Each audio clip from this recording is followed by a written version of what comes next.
Matthew Berry, you're live, by the way.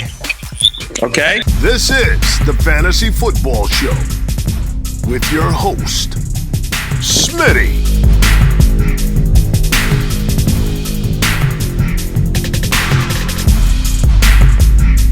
Top 5 running back. You're watching the Fantasy Football Show. Smitty.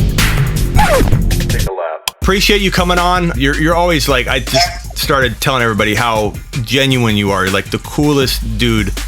And when you're as big as you are, you're just going to get like, you know, everyone's going to have haters and stuff like that. But like, it's crazy how you even deal with those people. Like, you're seriously the most genuine dude, and appreciate you coming on. And sure. Happy to. It is, you know, listen, you never like that. I wish there was less negativity in the world in general. And obviously, specifically in fantasy sports, and specifically towards me, to the extent there is any, or to the extent there is some. But having said that, listen, when they no longer care about you, like, that's when you're dead, right? Yeah. Like you know, you don't hate people that don't matter, right. So, you know, in some ways it's a compliment. Yeah, no, I hear that. And anyway, just, you know, everybody in here is excited. We've got a bunch of people popping in and out. You're on Instagram and Twitter and Twitch and YouTube all at once. So wow. I've got IG over here. They've got questions for you. I've got questions for you. You came on my show last year and we talked about Drake, which you were right about. I feel like I was wrong, but the dude has so much talent, and he was like in the top 10 in touchdowns and yardage for a big part of the year, yet he still wasn't fantasy. You know, he wasn't a monster in fantasy. He was the weirdest thing in the world. And then he got hurt, and then he came back. I feel like there's... The truth is that they just... Look, fantasy success, and Smitty, you know this better than, you know, any of us, right? But, like, fantasy success is two things. It's talent. We both agree Kenyan Drake has talent. It's opportunity. Kenyan Drake didn't get the opportunity we expected in terms of being a true three-down back. Like, Chase Edmonds was the third-down back. They didn't use Drake, I think, in the way that we expected to. And you know, their offense obviously took a big step forward, but the addition of DeAndre Hopkins opened up that offense in a way that they didn't need Kenyan Drake. And, you know, listen, I don't think Kenyan Drake played great this year. I don't think it was terrible, but I don't think Kenyan Drake played strong enough where it was just like, we've got to give this guy the ball more. Yeah, it was a tough situation, and I felt like every time he carried the ball, I was just like, nervous that he was going to not get that next carry, or waiting for him to score. Same thing with Clyde. I feel like my two biggest, we all land stuff, we all miss stuff. I landed DK, Josh Allen, but I two of my biggest misses, and I don't think it was talent based, but maybe I misjudged the situation a lot. Clyde Edwards-Helaire, Kenyan Drake. Clyde Edwards-Helaire, how do you feel about him walking into 2021 at probably top of the fourth value? Are you out, or are you liking the value there if he's sitting at 4.1? Yeah, I mean, I don't mind him as let's see what the Chiefs do in the offseason. Let's see how today goes. But honestly, I like the idea of him a second year in the offense. Does Damian Williams come back? Do they use him? Be interesting to see, but certainly the price will be better than it was last year. The talent is there, the scheme is there, and there's certainly an opportunity there for him to be a post-hype sleeper. I think a lot of sort of the rookie running backs that disappointed on some level, I think for a variety of reasons, DeAndre Swift would be one of them. Jonathan Taylor, obviously, he was strong down the stretch, but he was inconsistent for the first half of the year. I think a lot of those guys have big sophomore seasons. Okay. And so that brings me to the next year. Swift. Yeah. A lot of people are. He's been going anywhere between the second and the third round. I always tell people we move the ADP probably more so than any other YouTube channel, because we literally mock draft 3 or 4 or 5 mock drafts every other night. And so we drive, players' values up through the roof. Ceedee Lamb, we're gonna turn into like a third round pick before long. So one thing I think you do really well that I would like to commend you on is your ability to find those guys that you should pump the brakes on. Like, so that's why I want to pick your brain on more Kenyan Drake like situations heading into 2021. Okay. Jonathan Taylor, He's going in mock drafts we're doing now anywhere from number 5 overall to number 9. But he's cementing into the first round in heavy, hardcore mock drafting communities. Like maybe a novice league mock draft or people haven't been keeping up, they might draft him or think that's high. But if you're heavy into it, he's getting in drafted in that range. How much are you? Did you get that kind of feeling like I'm not going near that like you did with Drake? I mean, that's a wide range. I mean, 5th overall, I can't imagine touching that. But towards the end of the first round, sure. Listen, who's their quarterback? Marlon Mack leaving free agent as we expect him to. Is he? So that's my. Or what do they do in free agency? Do they add some depth, or do they really be part of a committee? So Jonathan Taylor, even as good as he was towards the end, there were still games where you're thinking, wait, what is Jordan Wilkins doing? And so I'm not there in like the middle of the first round. In the first round is much more palatable, and I would want to have a kind of an asterisk because I want to see what the Colts do this offseason. I will say I'm a big Chris Ballard fan. I think he's a really smart general. I think that the Colts will ultimately be, what we the Colts would be one of the better offenses in the NFL set down in the offseason. Sorry, I keep hearing feedback. I'm hearing myself. Sorry. I don't know. We're on so many channels or whatever, but I'm hearing myself talk, and so it's just disorienting. With Instagram and everything, I'm having trouble even putting headphones on to even get it to work. So it worked on the last one interview, so I apologize for that. All good. 2 guys people have been shouting out constantly. They want to know your thoughts on Justin Jefferson. I love him in 2021. Who doesn't? How could you not? He's going anywhere between 15 and top of the 3rd round. What's the highest you'd take him where you start feeling like you just said about Taylor, where you're starting to worry a little bit? Oh, I think it would be tough to put him in the top 10 of wide receivers, given how deep it is. Like people are going to draft next year. People will draft Justin Jefferson ahead of like Julio Jones and Michael Thomas, and I'm just not there yet. As great as Justin Jefferson was, because here's my expectation, right? Is that the Vikings defense has to get better. Maybe not, but like my expectation is that they still want to be a run first team. They still don't want to get into as many shootouts as they got into. They want to play better defense. There are rumors that Kirk Cousins might be on the move, might be part of this quarterback carousel that we're expecting to see this offseason. Could he be reunited in San Francisco? I know for a fact that Kyle Shanahan loves Kirk Cousins and Kirk loves Kyle Shanahan. That's a relationship that goes back to their days in Washington. They're very close, and Kirk was going to go to San Francisco had the Garoppolo trade not landed in their lap, in the Niners' lap. When he hit free agency, he was going to San Francisco to play with Kyle Shanahan. So, and that's been reported out there. So, in terms of the highest that I would take Justin Jefferson, I think as a wide receiver too. Somewhere in that, wide receiver 10 to 20 range. I'm really liking him in the 2nd round.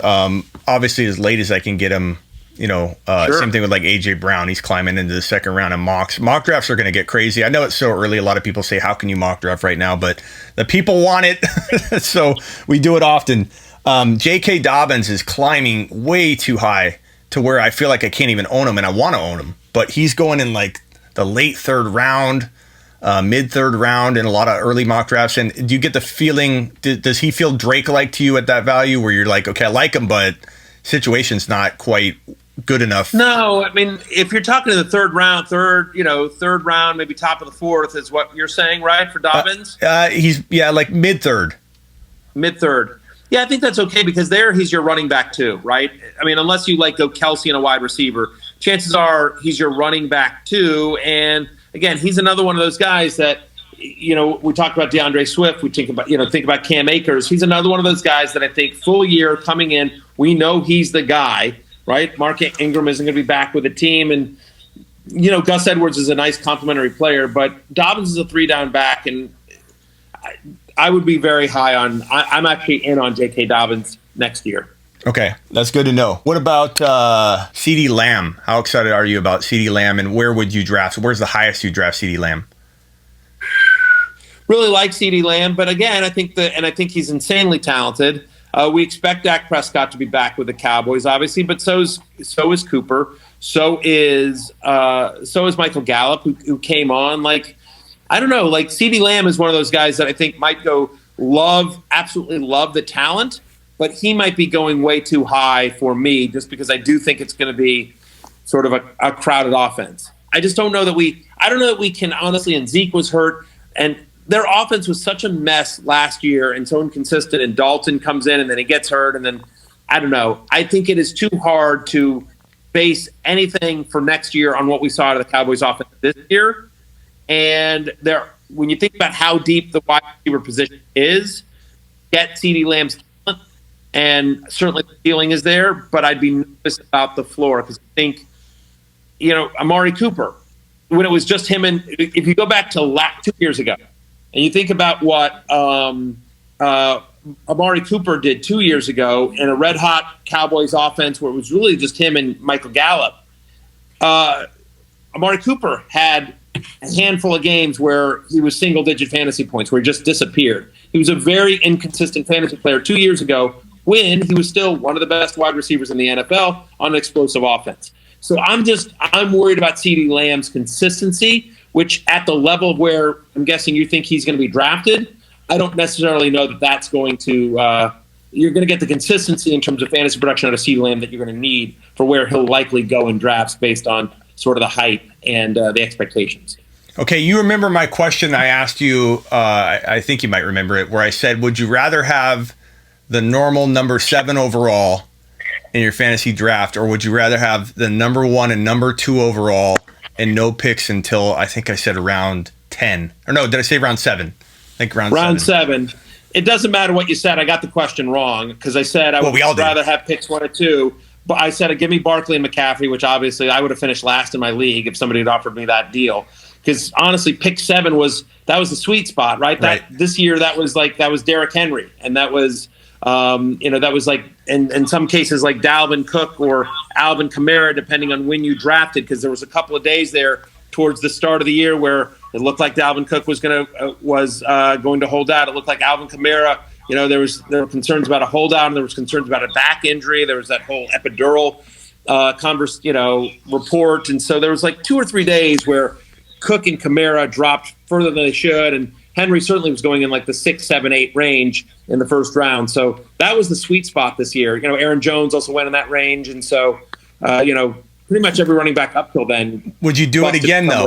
Would you take that deal now? You know what? I don't think I would. And COVID and all the injuries we had, like, it makes sense to not want to go that route. You know what I like? I don't know if you change your answer. Would you rather have 4 second-round picks and no picks to round 7, or regular 7 overall? Because then that's kind of going the opposite direction, and you're stacking. Yeah. So in essence, basically, so all I'm doing is trading rounds. Yeah, I would absolutely do that. So I don't get a first round in that scenario. I don't get a first round pick. Right. I get 4 second round picks. Right. So in essence, like you're thinking about like 4 second round picks in exchange for a 1, a 5, 6, and 7. Yeah.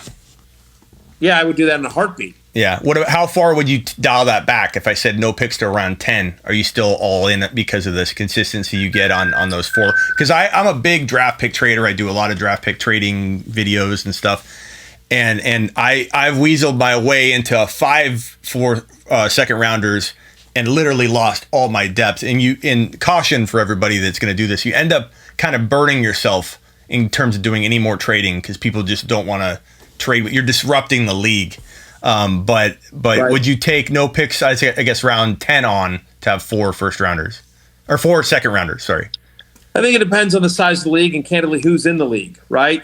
So like, is it a 10-team league? Sure, I can do that. But like, is it a 12 or 14-team league, and is it one of these expert leagues where it's everyone else in there is like super crazy sharp, and you're not getting any sleepers by anyone? Then probably not. A lot of people ask about the reason Herbert. to do that is that you think you'll have a significant advantage And I'm not convinced you have a significant enough advantage if you go that far down. Yeah, I hear you. Justin Herbert, how good can he be in the second year? Could he be top 3 fantasy wise to you? Is he somebody that you pump the brakes on because the hype's getting pretty crazy? No, I wouldn't pump the brakes on it. I mean, I think top 3 is aggressive because you think about who does he knock off, right? Whenever you say stuff like that, you're like, okay, well, who does he knock off, right? Because you got Mahomes, you got Josh Allen, you got Kyler Murray. Does Lamar Jackson have a bounce back? I certainly think Baltimore is going to get him some more receiving help, whether it's a deep wide receiver class. I mean, it's a deep wide receiver free agent class. So, you've got Galladay and Allen Robinson and Will Fuller. And, there's a lot of guys out there. What happens with Deshaun Watson. So there's a lot of names that have to come off, that potentially could be in that top 3 conversation. Yeah. For Herbert to get there. But do I believe in Justin Herbert? I do. Do I think the hype is too crazy? I don't. I think he's a special guy. And more importantly, I think that's an offense that, he's got a lot of weapons to play with, which is exciting. Right now, Hunter Henry's a free agent. We'll see what happens there. But don't discount coming into the season knowing sort of you're the guy. Now, obviously, defenses are going to have time to scheme and realize what he is. I mean, that happened somewhat on Lamar Jackson this year. I mean, Lamar Jackson was still great, but people, defensive coordinators, everyone that had Baltimore this year on their list, the defense coordinators spent time and how do we stop Lamar Jackson? And he certainly, obviously, was not nearly as dominant this year as he was in 2019 during his MVP season. So you've got all those guys, plus you've got Dak coming back. You've got Matthew Stafford now in LA. I mean, listen, Jared Goff, and we all think Stafford is a significant upgrade on Goff, or at least an upgrade. We can argue about whether it's significant or not, but it's certainly an upgrade. I think everyone agrees on that. I mean, since Sean McVay took over, Rams are 5th in passing yards and 8th in pass attempts since 2017. Yeah. So Matthew Stafford's going to throw in a better offense, a more efficient offense with a better offensive coach. So I think Stafford's in that mix. Does Brady come back? And we didn't even get to Jalen Hurts. Jalen Hurts is going to be this year's Lamar Jackson. I like you heard him a it here lot. first, Smitty. He's going to be this year's. I just posted a graphic on my Instagram, and I'll post it on Twitter as well. But basically, if you compare the last 4 games of Lamar Jackson's rookie year, not as, and then he obviously 2019, that was 2018, last 4 games of his rookie year, 2018. And then you compare him with the 4 games that Jalen Hurts started as a rookie in 2020, the numbers are very similar. Yeah, I love Hurts. And I think the Eagles, if they do the right things, and they got rid of Peterson, I think it was a good move. I think they'll use Miles Sanders more now because of that. And everyone's saying that they were going to probably lean to Wentz now that Peterson's gone. Obviously, they still want Hurts to command that offense. And I think that if they're smart, let's say they drafted Devonta Smith, which everyone says won't happen, but everyone said that Peterson wouldn't get fired either. This could be the Buffalo Bills, this year's version of the next year's version of this year's Buffalo Bills. I think they definitely could be that team that, in 1.5 years is really, really turning heads. And I like Jalen Hurts a lot. And people not giving him a shot, that's the same thing we heard out of people doubting Josh Allen, after his rookie year. He can only run. He's one-dimensional. Hurts didn't even get a shot to prepare. Imagine if he gets a full offseason. So I agree with you. Yeah, by the way, with a lot of, Zach Ertz wasn't 100% healthy and wasn't, they didn't have a lot there in terms of their offense, in terms of healthy guys out there. And Doug Peterson, there's questions about his future. And it just, obviously, was just a dysfunctional franchise. And so Jalen Hurts still came in and put up fantasy points. So, yeah, I posted when the report from Schefter came out that, Carson Wentz is likely on the move. I tweeted something like, while we wait to see where Wentz lands, keep in mind, Jalen Hurts is going to be a top 10 fantasy quarterback next year. And I can't tell you how much pushback I got from people saying, I don't think so, LOL, no, and no way, and what are you smoking, and all those typical responses. And I'm like, what do you – I don't know, man. I think the guy's a baller, and obviously the rushing ability, elevates his fantasy potential. And yeah, I mean, I give me all the Jalen Hurts next year, especially if he's not going to be drafting aside the top 10. Imagine if they draft Kyle Pitts, who I like a lot. Do you like Kyle Pitts? He's going to be. Yeah, sure. I mean, really interesting to see where Ertz goes. I think, we all sort of think that Ertz is going to be moving on. And so, do they bring him on to work with Goddard? But yeah, certainly Pitts is really interesting. And last question. I know you're busy. You got Super Bowl stuff to prepare for. Who's the best fantasy manager in your Avengers league? Like, who is by far the most knowledgeable fantasy guy, aside from yourself, that you think could contend with you and not just, make random picks? I mean, there's a lot of them. I mean, it's hard to pick just one. I will say that Chris Evans is a really sharp fantasy player. Chris Pratt, who is our champion this year, did a really nice job. And Paul Rudd is a hardcore fantasy player too. So those would be those would probably be my top 3 picks. Would be Evans, Pratt, and Rudd. But it's a very competitive league. Ryan Reynolds, the last 2 years, has put together really strong teams as well. Joe Russo absolutely knows what he's doing in a big way. Simu Liu, who I didn't know this year, he's the star of the upcoming Shang-Chi. He had a really strong year as well. And so it's a competitive league. It's actually like they all play and they're into it. Do they give you a hard time? Like, oh, the expert, we're going to take you down? Definitely. They definitely give me a lot of grief in the chat room. That's during the draft. That's for sure. Yeah, it probably feels like a real buddy league where you play with your buddies still that you've done in leagues with, and they're like, "Oh, Mr. Barry," they can't give it to you. They can't give you the props. Well, the bigger challenge is that you can't trade with anyone because, like, you try to offer a trade, and they're just like, "Oh, what do you know? What does the expert know? What does the insider know?" And you're just like, right. Can we just trade? Like, you've got tight end surplus. You need a wide receiver. I've got a good wide receiver. Can we just get this done? And like, Okay, leave us with. Aside from Hurts, this is the last question. Leave us with one other player that's a must-have in 2021, and then you can drop the mic on out of here. A must-have in 2021. Antonio Gibson. Nice. Head of the Washington football team.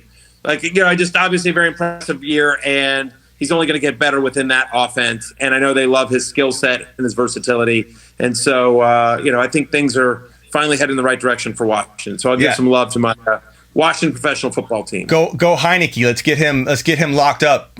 There you go. Okay, thank you, Matthew Berry. Everybody go follow Matthew Berry on all of his platforms. Really appreciate you, man. You're the GOAT. Everybody agrees. I appreciate it. Take care. Good luck. Enjoy the Super Bowl. Yep. Bye. That is the GOAT, the man, the myth, the legend, Matthew Berry. He's always such a cool dude. So definitely go give him a follow. Give him some love. Spread some love for Matthew Berry. Awesome dude. Yeah, that Washington pick was very, very, hometown-ish, but he's not wrong. I love Gibson at the right value. I answered that question for State of Mind. State of Mind, you still in here? I answered that question for State of Mind when he asked me which player of James Robinson, Jonathan Taylor, and Antonio Gibson do I worry the most about? And I couldn't really answer him because Gibson's getting drafted in that 3rd round range where the risk is very low. This is the Fantasy Football Show with your host, Smitty.